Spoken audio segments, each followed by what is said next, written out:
All right, Purva, let's get started. So thanks everyone for joining us. Like I said earlier, we'll try to keep this kind of light and fun and interactive. There's kind of different audience groups in here.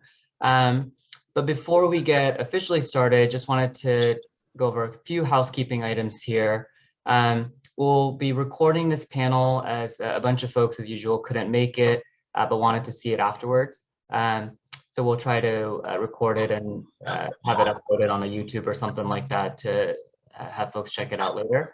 And the format will be pretty interactive. So let's keep this fun. We'll start about 30 minutes or so of prepared materials. Halfway through, we'll probably stop for a quick Q&A to see if anyone has any questions.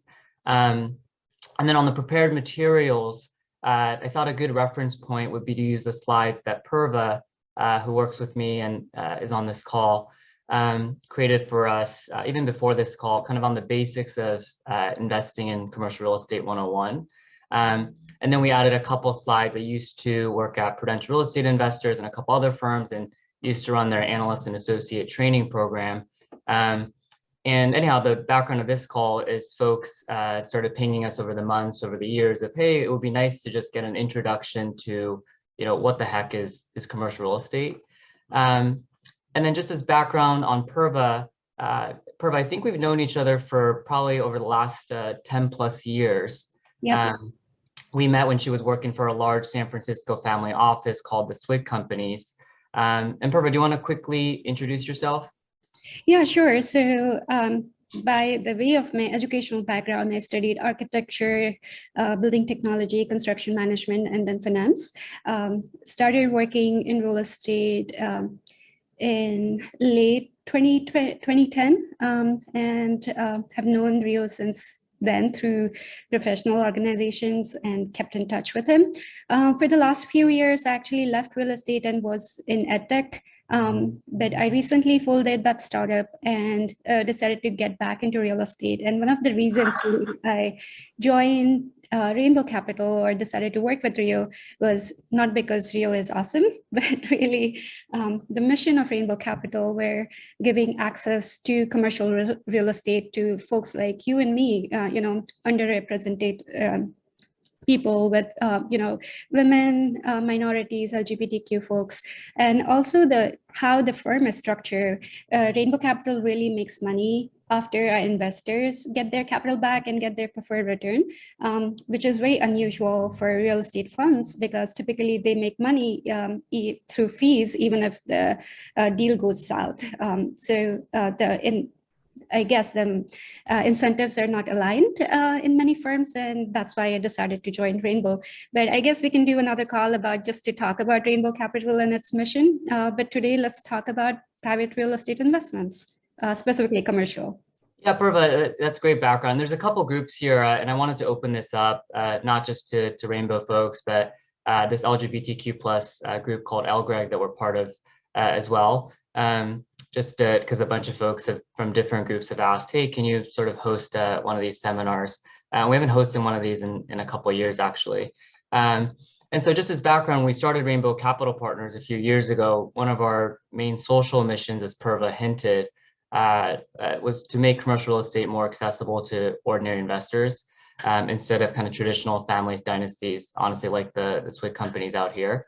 So now in every deal we invest in, we carve out an allocation for ordinary investors just like you and me. And really, it's really driven by my own mother, who was a single mom of 5 and really never had access or education to real estate. So now that's sort of how the genesis of this thing came about. So with that said, let's just get started. So hopefully everybody can see the slides. And Purva, do you want to take the first slide? Yeah, sure. So, commercial real estate is a huge asset class right behind fixed income and equities. And it's actually kind of shares features of both. Similar to fixed income, you get dividends. In commercial real estate, you make money or regular income through rental income. And also there's a potential upside as the property values goes up. So similar to kind of stock market. So it is a nice kind of diversification tool. Most of the wealth advisors would say that diversification is the name of the game if you are looking to invest. And real estate offers really that diversification with really low correlations to both stock market and bonds. And on the next slide, we can quickly take a look. Yeah. I'm sorry, Purva, just to kind of set the stage a bit.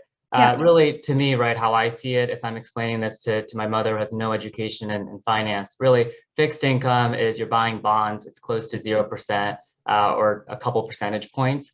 Equities on the other side, the S&P, I think since the 1950s when it opened up, if I remember my business school notes correctly, has returned on average about 10% plus or minus.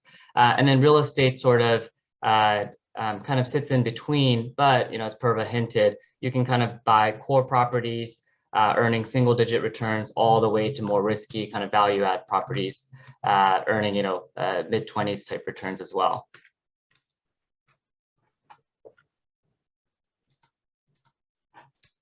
Hey, Purva, you want to cover this slide, or do you want me to do it?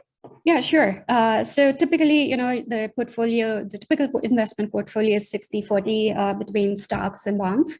And that is a great strategy. But as we briefly touched on in the earlier slide, real estate, even if you diversify with real estate, 10% of your portfolio, the total return goes up and the volatility goes down. And Rio, you made a couple of good points while we were talking about this earlier today. Yeah, what's really interesting is a lot of, there's another chart that I wanted to put in here, but wanted to keep it short on, real estate as an asset class has grown in the last really 20 years. It used to be just, kind of dynasty families like the Trumps and the Kirshners and the Swigs, and then more institutional capital started to flow into the space. And with that, it's gotten a lot more commercialized and professionalized. And that's why if you look at stats every year, kind of real estate holdings invested by folks like us, as well as institutional capital, continues to go up. And then when you talk to wealth advisors in general, they use it as a diversification tool to add kind of 10 to 20% of real estate into their portfolio. And again, the punchline is simple. Purva said it, right? If you add diversification, just like Finance 101, return can go up, volatility can go down. And that's sort of where the alternative asset class of real estate fits in. Yeah, and historically, if you look at real estate, it also offers diversification itself based on property types. So you have multifamily or hospitality, where the underwriting is totally different. For example, for hospitality, you will care about your daily rate, but for multifamily, you want to know how much monthly rent you're going to charge and what is the turnover, how long it takes to lease. So there's a diversification offered within real estate. And then other diversification you can get is based on the quality of the property. Some properties, for example, the Salesforce Tower in San Francisco, it's a Class A building, great location, great amenities, new building, trophy property, and that spectrum goes down to Class D properties, which are rundown old properties that need significant redevelopment or cash input. So can you go to the next slide, please? So that actually ties into your real estate investment strategy. So typically Class A buildings are called core deals, where there is little to no risk. Expected returns are low, but they are very stable, between 4 to 8%. Debt is pretty low, and they have low vacancy rate. So if you're looking for really low risk, kind of similar to bonds, this would be an ideal investment going into the core. And then on the other end of the spectrum, you have opportunistic buildings, which are like Class C minus or Class D, typical ground up development, speculative development, where you start building something without having a tenant. And a good example of this is my prior companies, the Swick company, the family office where I used to work for. They had a building in San Francisco on Folsom Street. Can you go to the next slide? At 633 Folsom. This was a really old building. Insides were really crappy, didn't have air conditioning or a lead or parking. The space was very limited. It was dark and gloomy inside. And this was a Class C building, and they redeveloped it into Class A trophy property. So it was an opportunistic play, and now it became a core property. And this was highly risky because it took the planning and construction risk, as well as speculative development. When they started redeveloping the property, there was no tenant, and now Asana just moved their entire headquarters to this building. So it's a great example of strategy of going from opportunistic to core deal. So the risk is higher, but then the returns are also higher. Yeah, Purv, I love that. I think kind of the punchline there is when I say to folks I work in commercial real estate, probably the number one thing, even my siblings, right, all just assume, oh, Rio is a broker that sells residential properties. And I think those two slides really show the depth of, you can buy, from single family rentals to apartments, to hotels, to retails. There's just so many different kind of product types within the realm of commercial real estate. And then we inserted this slide because it's always fun to, talk about kind of projects and deals. And so the number one thing on this slide is really, how do you look at risk-adjusted returns in commercial real estate? And risk-adjusted is key because someone can show you a 25% annualized return, but there may be inherent risk to that versus looking at a project that's a 6% return in a more core location. So I thought we would kind of best illustrate into two case studies, actually deals we've done in the past year or so.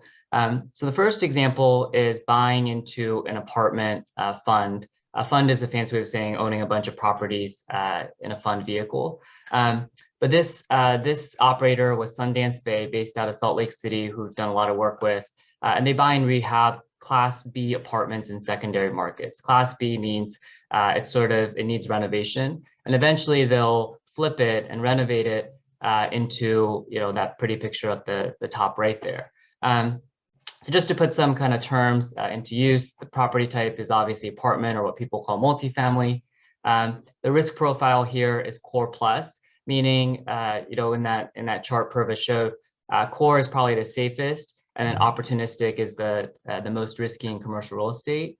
And then again, hold periods totally change depending on the strategy. So this one is more of a long-term hold, called 5+ years. And here's really what I wanted to focus the discussion topic on, which is looking at returns. So there's so many ways to look at it, but the two most commonly used ways to look at risk-adjusted return in real estate is what's known as IRR, or internal rate of return, and an equity multiple. So just to sort of explain it as simply as possible, to me, how I look at IRR is what's the annualized return on an investment. And it doesn't just have to be for commercial real estate, it can be for any investment, right? If you buy equities, bonds. But IRR is the kind of simplest way to look at returns on an annualized basis. So if bonds are showing a 3% annualized IRR or annualized return, versus this apartment portfolio is showing a 12.5 to 15.5% return, to buying a Facebook stock that shows a different return. It doesn't matter what the hold period is, it sort of equalizes everything into one annualized term. And then equity multiple is really what most people think of. Again, it's a fancy way of saying profit. It's take all the cash that's coming in when you sell, divided by what you put out. And so equity multiple is shown in a ratio. And so, for example, if a property you purchase returns, say you buy it for $100 and you sell it for $100, the equity multiple is 1. That means you didn't make money, you didn't lose money. But if that $100 property you purchase and then a year later you sell it for $200, your profit is $100. And your equity multiple is 2x. You doubled your money. Those are kind of the two quick barometers of how real estate folks measure return. So back to the Sundance Bay example on the apartment, here it shows the historical return, which is past returns, or realized return, was 25%, an equity multiple of 2x, which we loved. And then the target return going forward is sort of in the mid-teens with an equity multiple of 1.5. Then totally switching gears, that's sort of more of a core plus strategy. The second example is actually a project we're working on right now with Sundance Bay, again, same developer and operator based in Salt Lake. And again, this strategy is different, where now they're developing Class A industrial product in low vacancy markets like Des Moines, Iowa, and Racine, Wisconsin. And again, just to put some kind of terms to real life, the property type here is what we call industrial warehouse, right? Think of just logistics, and especially post-COVID, just the demand for warehousing. Everybody's buying on Amazon.com and sites like that. So that demand was already on the rise, but it's only been accelerated through COVID. And here, the difference is the risk profile is opportunistic because it's a brand new development. They have land and they're going to build new product on it. So it's not, you can't rely on existing cash flows per se. And again, the hold period is very different. Instead of a long-term hold of 5+ years, this one's closer to just 2 years. It's really build it and then sell it after you lease it out. And again, it kind of the numbers show in the returns as well, where on the target return, it's much higher now, right? This is pretty high for real estate. It's mid-20s, 25 to 27% target return. And the equity multiple is closer to 1.5x. And the key thing I wanted to highlight here is, why did the IRR change so much? To me, how I describe IRR is if I tell Purva to go run on a treadmill at a rate of 12.5%, or keep running at a 12.5% rate, and as you keep telling Purva to run and run, she's going to get tired. Her muscles are going to get weak. And unless you do any sort of value improvement for Purva, give her a protein shake, what have you, as time goes on, typically the IRR will go down. So you're earning 12.5% right now this year, but next year, if you tell Purva to keep running, it might go down to 11%. And again, until you keep improving Purva, if you don't put any kind of nutrients into her or into a property, it's going to continue to go down. So that's kind of how I analyze IRR. Rio, can we take one question on the previous slide? The way IRR doesn't care about the whole period, what about the equity multiple? Yeah, so sorry, actually IRR does care about the hold period, right? So typically if you, these returns, for example, on the apartment side of 12.5%, if you hold it for not 5 years, but 10 years and don't improve anything, it will typically go down. Versus, great question, which is equity multiple does not care about time. So, you can have an equity multiple of 3x, but if that's over 30 years, you kind of have to analyze both return from IRR, from an annualized return where time matters, versus equity multiple has no, it's just purely a simple math of, hey, what's all the cash that came in divided by the cash that I had to write. And it's a very simple way of measuring return. So when my mother asks, hey, what's the return on the property? She'll say, oh, we doubled our property. So that's a 2x equity multiple. And she might think that's great, but if that's over, if that's over 2 years, great. If that's over 20 years, I go, Mom, it's probably different. It's not as good as you think it is. Thank you. Yes. Wait, so Purva, so just want to see if there's any questions. I don't see any questions in the chat, but feel free to ask questions. There is one more question, and it kind of relates to the slide.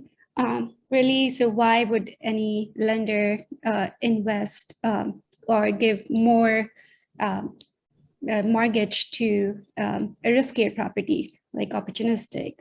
It's because they get higher interest rate. And the second is your mortgage is always first in terms of getting their capital and return back. So example, if the deal goes south and bank takes over the property, they get their money back first.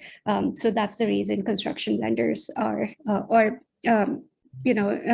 people in debt investing, they give or invest in these higher risk properties because of higher returns, but also they have the first right to any of the proceeds. Oh, got it. Sorry, Purva, I just saw Jason's question. Hey, Jason, great question on that.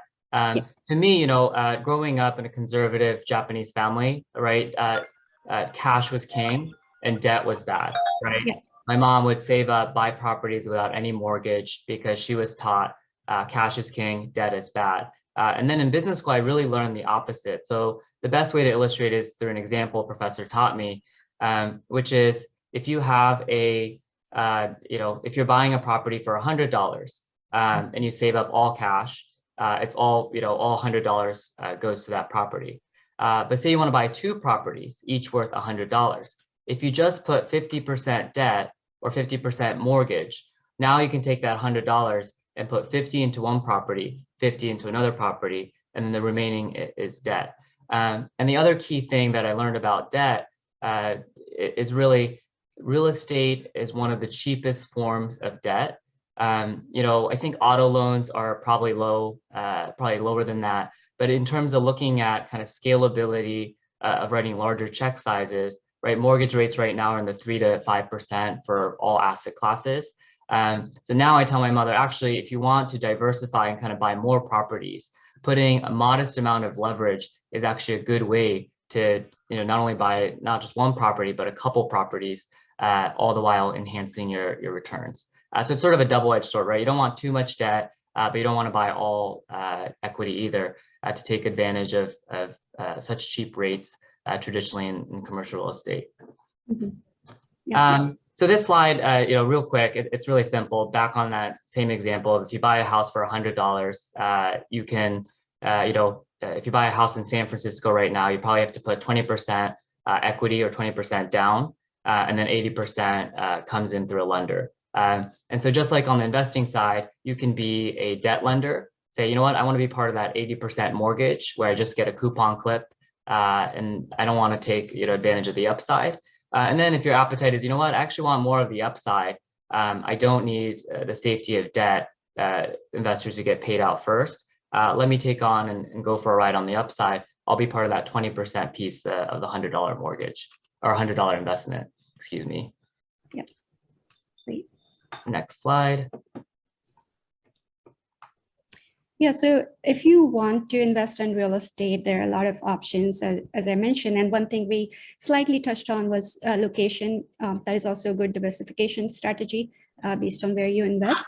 But investing in real estate, you can go out, buy your own property and manage it. That requires more experience. It has less diversification because you're putting all your eggs in one basket. But then you have more control and more tax benefits.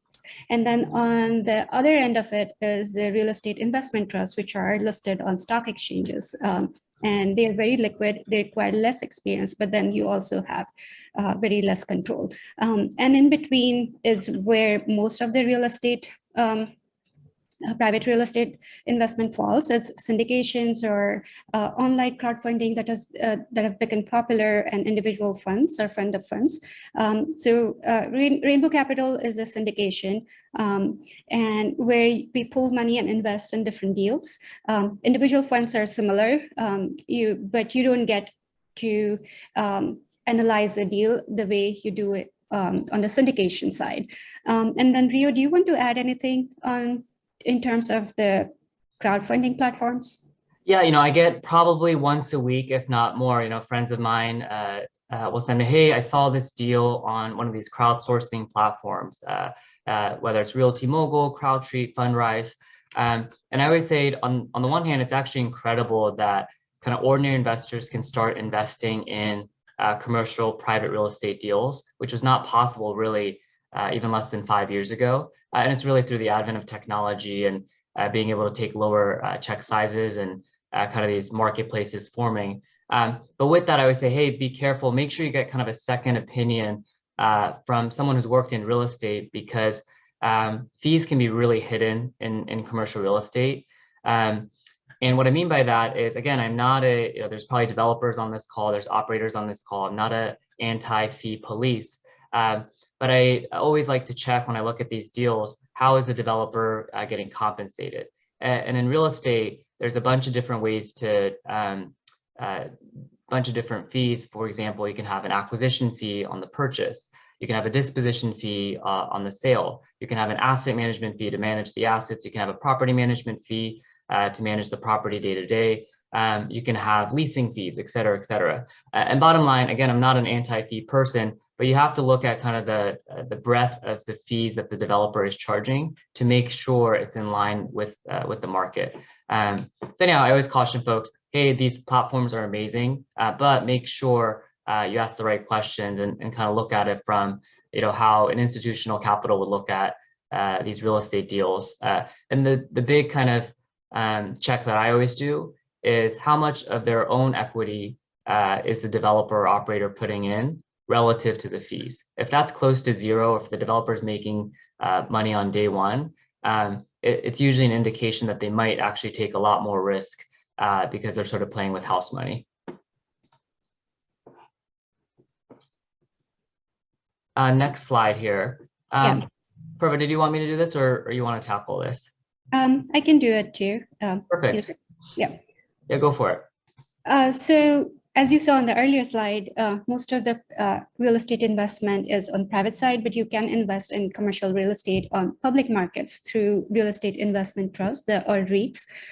They work very similar to the stock market. Actually, they're listed. About 30 of real estate investment trusts are part of the S&P 500. So they're very liquid, easy to buy and sell, but then price is very transparent, is set by the market.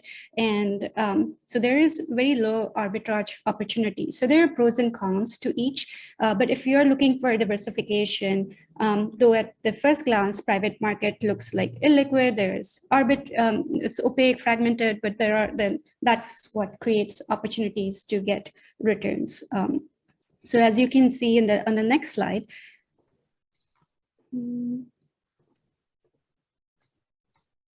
so if you look at the yellow top line, private real estate has low correlation to stocks and bonds, actually negative for bonds. So whatever happens in the in the world, for example, the war in Ukraine or high inflation, high gas prices, it doesn't really affect the private real estate as much, but does affect public REITs and stocks. And that creates actually volatility, as you see on the next slide.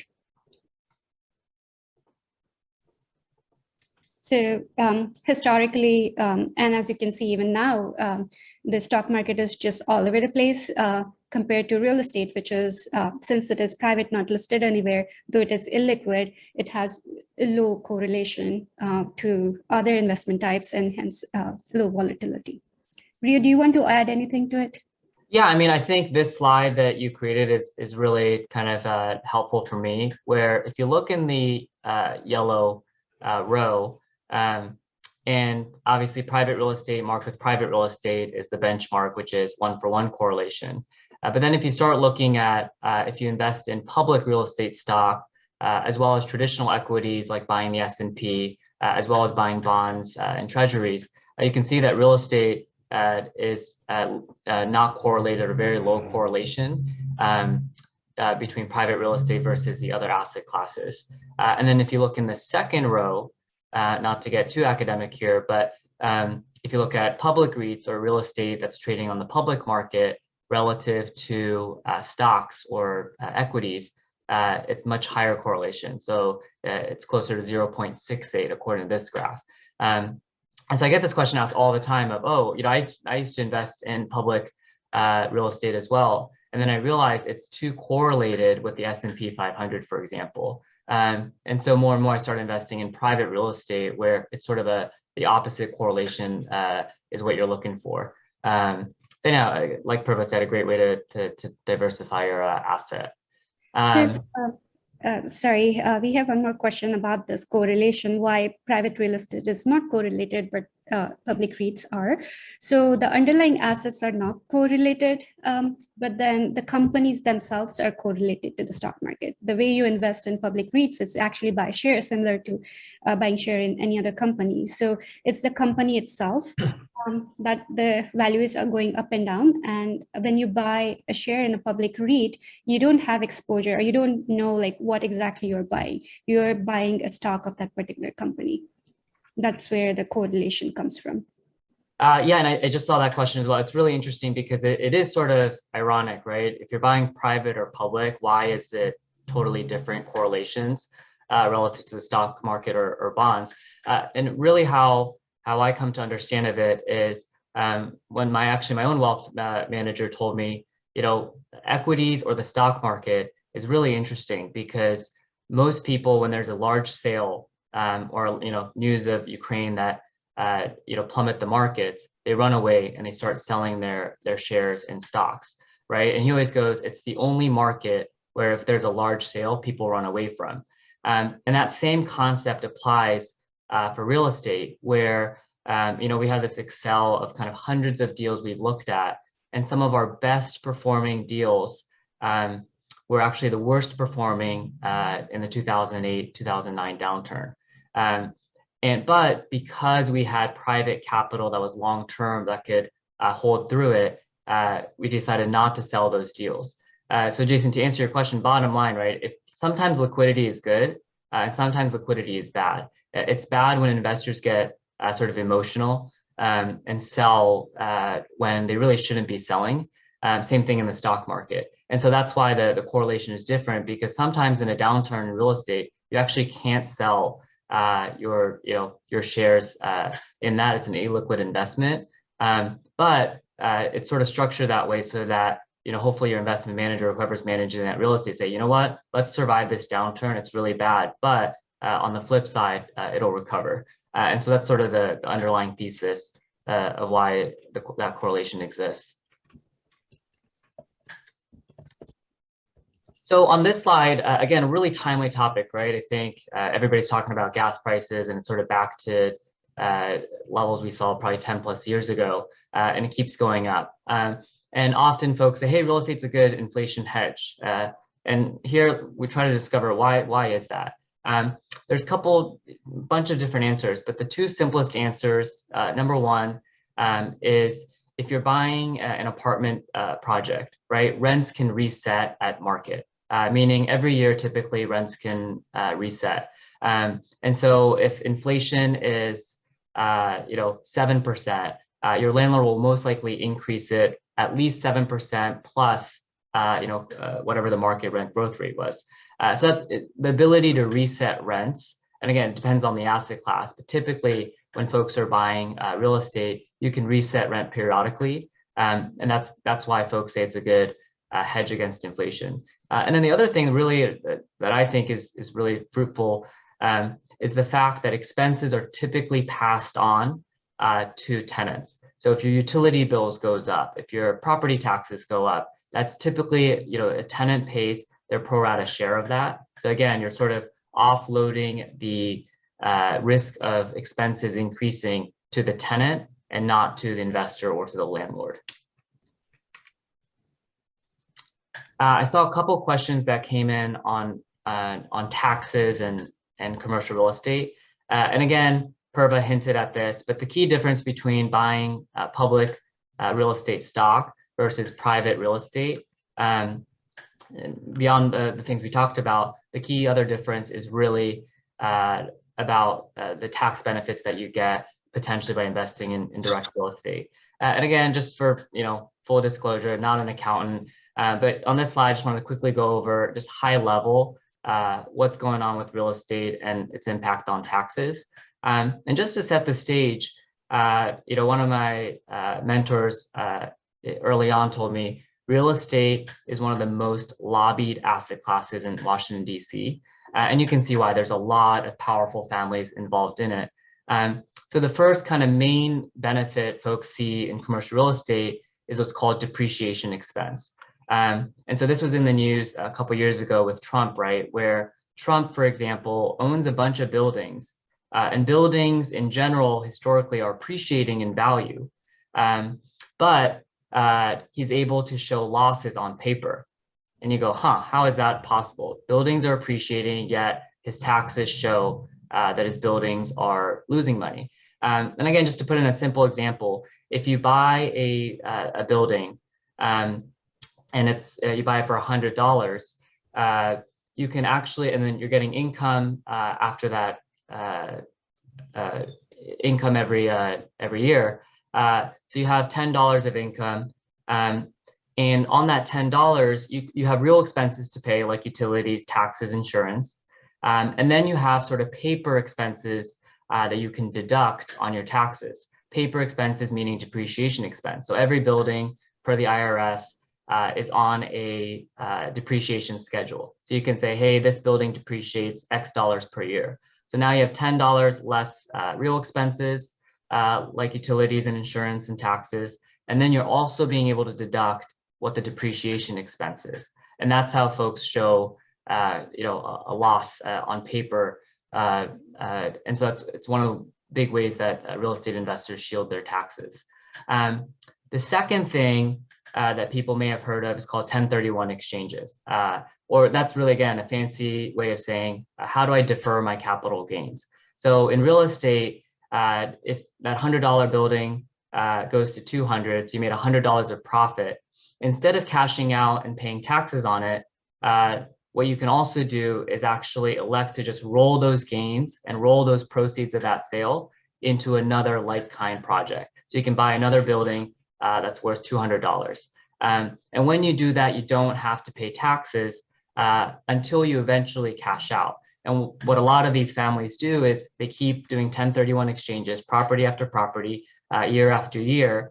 And then when the children typically inherit the property,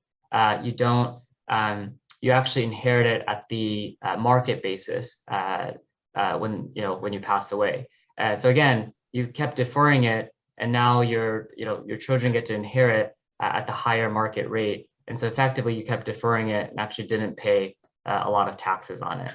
And then the final point is, again, typically real estate is held longer.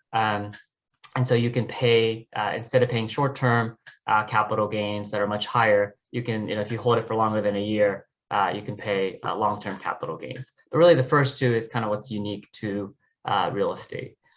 So with that, I saw a question on opportunity zones.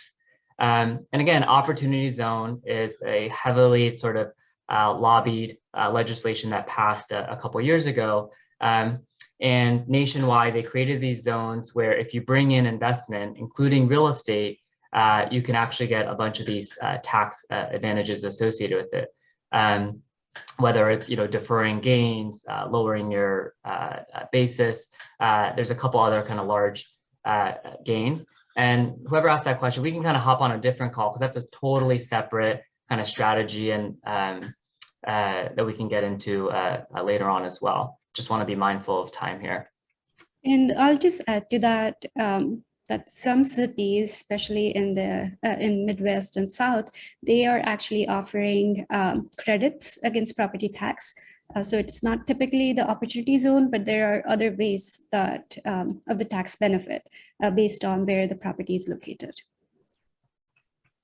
Yeah, I saw a question on the depreciation expense, and it is confusing, right? Again, properties are appreciating, yet why can you depreciate a building? And really, when folks lobbied for this, it really came from the fact that buildings are deteriorating, okay? When you buy a building, the land may appreciate in value, but the building itself does need work. And so that's sort of the logic, quote unquote, logic behind why every building can be depreciated per the tax code. And in terms of the benefits of investing in private real estate, we looked at it quickly on earlier slides, but historically it has had low volatility and correlation with other investment types. It can give you consistent cash flow through rental income. And when you sell the property, you have long-term gain potential by just appreciation of property values. And then it offers a great diversification strategy and inflation hedge. So typically we don't say that you invest 100% of your net worth or savings in private real estate or any kind of real estate. Typically it's about 10 to 20% to give you that diversification. So hope this was helpful. We can chat more about any thing that you or any particular areas you want to go over again, but we are almost out of time. So Purva, I saw a question from Vivek, which I think is really timely and sort of academic as well, where he asked, what's the appetite for new commercial office development, post COVID-19, and especially with the rise from work from home. And so we actually hosted a conference almost a year ago on kind of state of commercial office post COVID. And it was really, eye-opening. It was sort of a tale of two cities between San Francisco and New York, and a tale of two industries, tech and really finance and other non-tech jobs.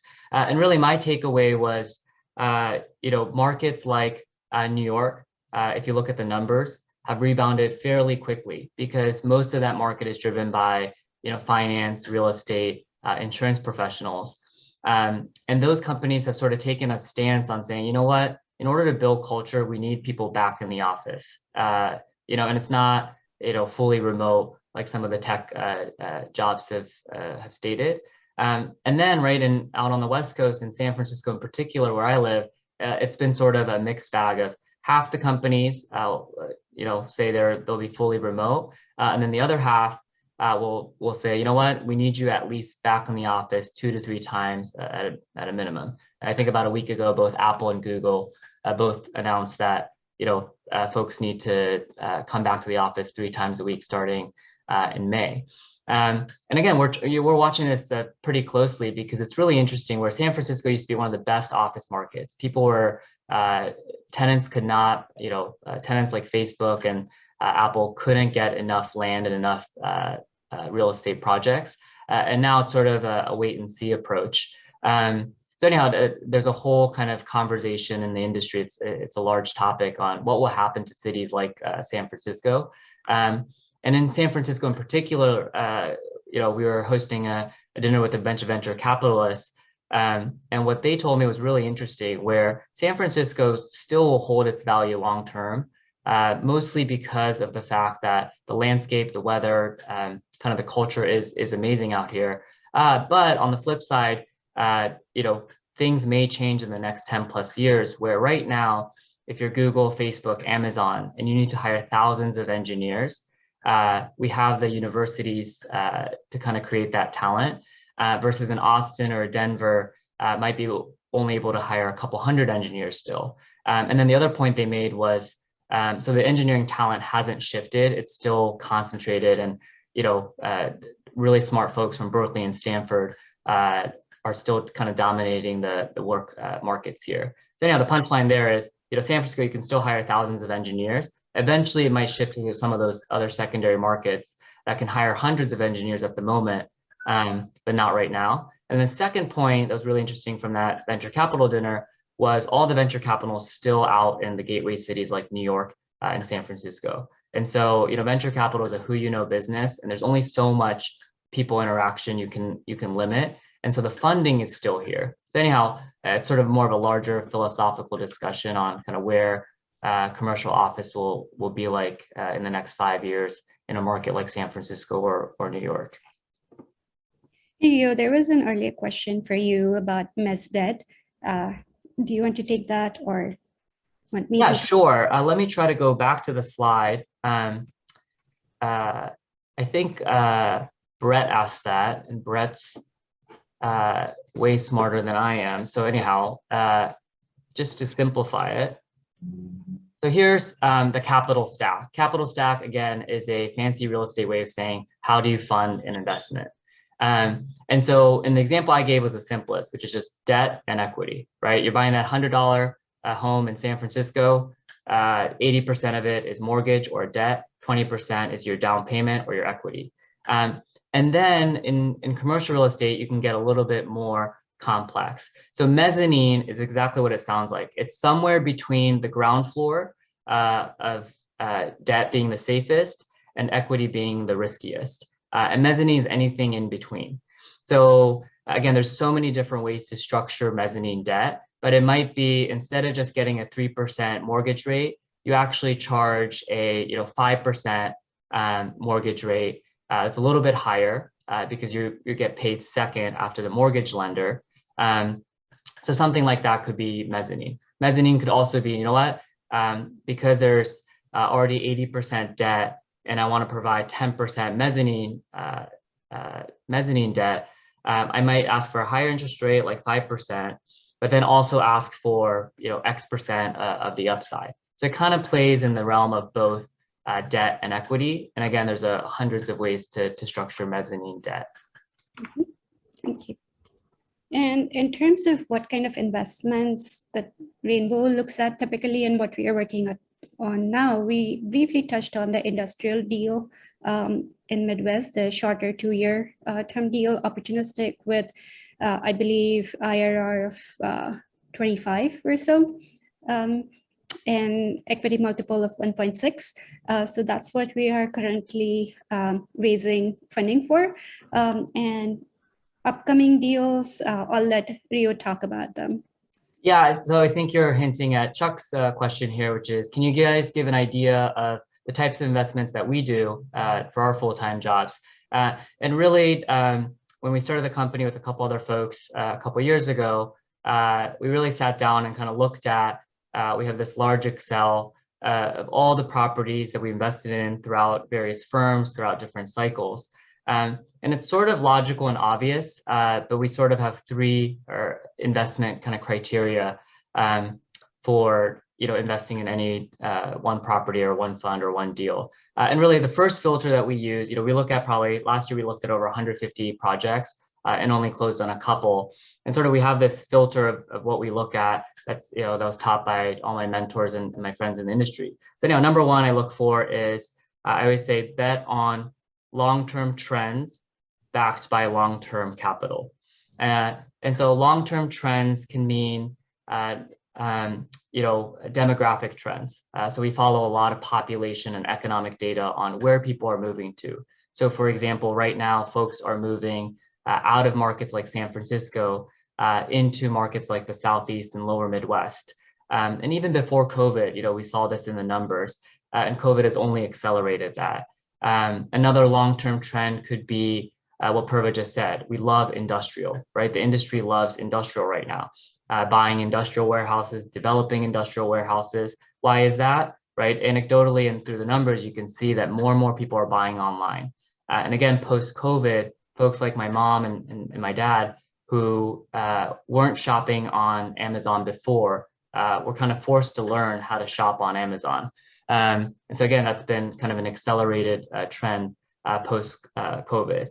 And then secondly, long-term trends backed by long-term capital. On that second point, you really want long-term capital for your investments. So, for example, on this industrial warehouse development deal we're working with Sundance Bay on, it's a hold period of 2 years or so. But we tell investors, hey, expect to hold on to it longer because who knows? No one can predict the market. Not Warren Buffett, not anyone on this call can predict where the market will be in 2 years. So if you need to hold the asset through a downturn, you need long-term capital to do that versus, right, having that example of, a public stock, a real estate stock where folks might sell at the worst time because, nobody knows where the bottom of the market will be. So that's the first filter that eliminates most markets like New York, like San Francisco. We hunt primarily in Southeast, lower Midwest. We hunt primarily for workforce housing, for industrial product. And then the second filter we use that eliminates a lot of our projects is, again, looking at the operator or the developer, the local person who's doing the day-to-day operations in that market. And with that, we always say, it doesn't matter if you have an amazing trophy asset in downtown Manhattan, in San Francisco, wherever, if you have a fraudulent or really bad operator. And again, when everybody's in a good market, everybody looks good. So how do you actually determine who's going to be fraudulent or who's going to be a bad actor or who's going to be not honest with you in a downturn? And really, through this whole kind of looking at hundreds of properties that we invested in over our careers, the key punchline there was make sure to not only look at the track record of the operator and the developer, but also look for skin in the game.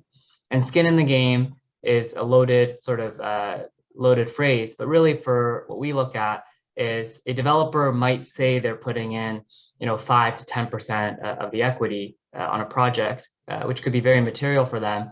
And we could be funding, call it 95 or 90% of the equity, but make sure in that 5 to 10% skin in the game they have, net out all the fees, right? Look at all the fees that I just talked about: acquisition fee, dispo fee, property management. And again, not one fee is bad, but a combination of fees. And if you net it out and it gets close to zero, it's usually a barometer of, hey, they might take more risk and be a little bit more reckless just because they're not actually putting their skin in the game net of their fees. And then finally, surprising to most, is after those two filters, then we finally start looking at the real estate, the actual physical asset of the project. What are rents? What are expenses? What's the supply pipeline? What's the demand and absorption and rental growth rates? All the kind of nuances of looking at a real estate deal on a deal by deal basis. And related to that, Jason had a question about risk-adjusted returns for a property.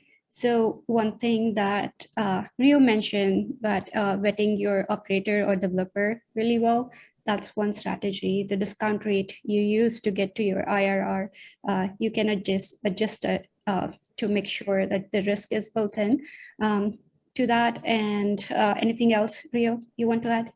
Yeah, I mean, risk adjusted is kind of the name of the game, right? Where a lot of my friends, we often sort of get wary of investors, especially ordinary investors, because if you show a 25% annualized return with an equity multiple of 2x in, say, bumfuck nowhere, excuse my language, Ohio, or not to pick on Ohio, but kind of somewhere tertiary, that often will get invested pretty quickly and the capital raised pretty quickly. But if you show a downtown core Manhattan deal that's only spitting out a 6 to 8% return and a much lower equity multiple, folks don't get interested. So that's what I mean by risk adjusted return, which is making sure that what is the risk of getting that 25% return versus that 6 to 8% return.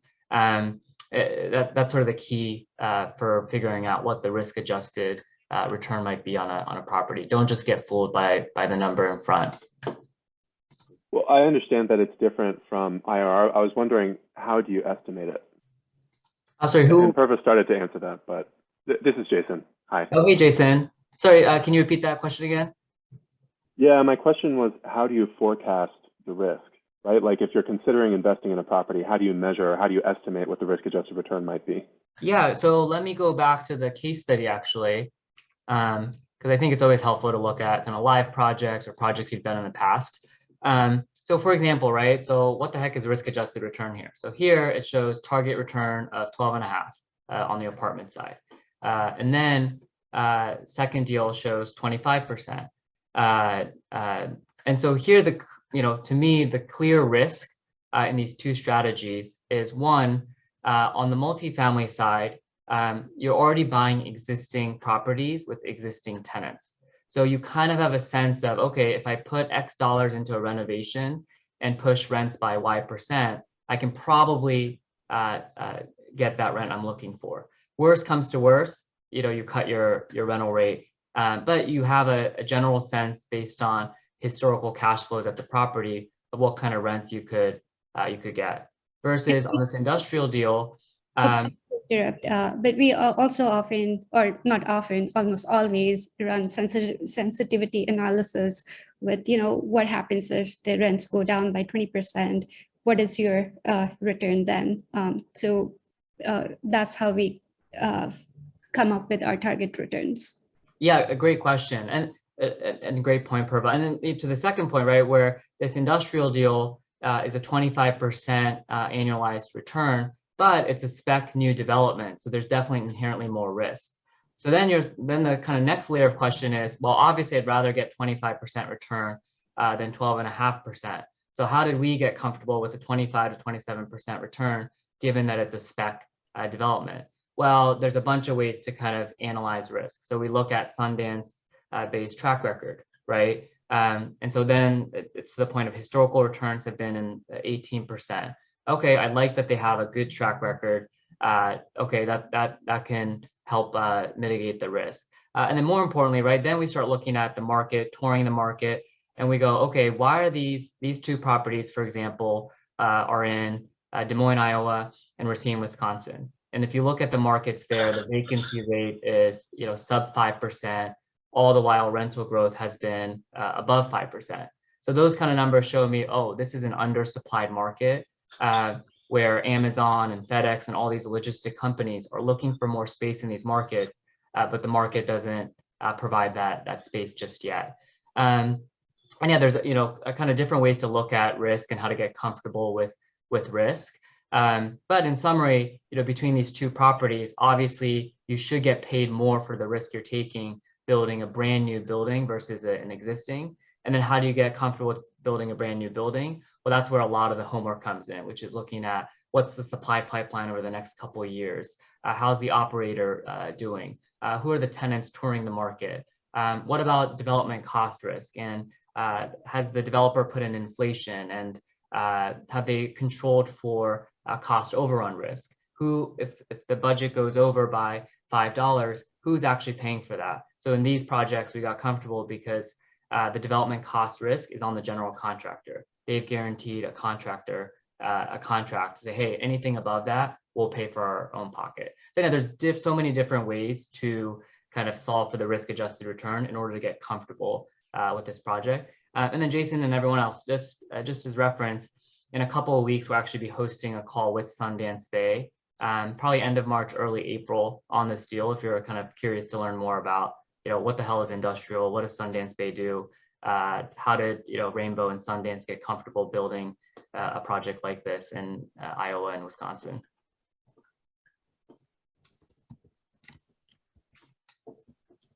Let's see, I think we're almost out of time, but let me just make sure we covered everything. Oh, and then Jason, I know you had another question on depreciation. And again, IRS, these are all really good questions, by the way.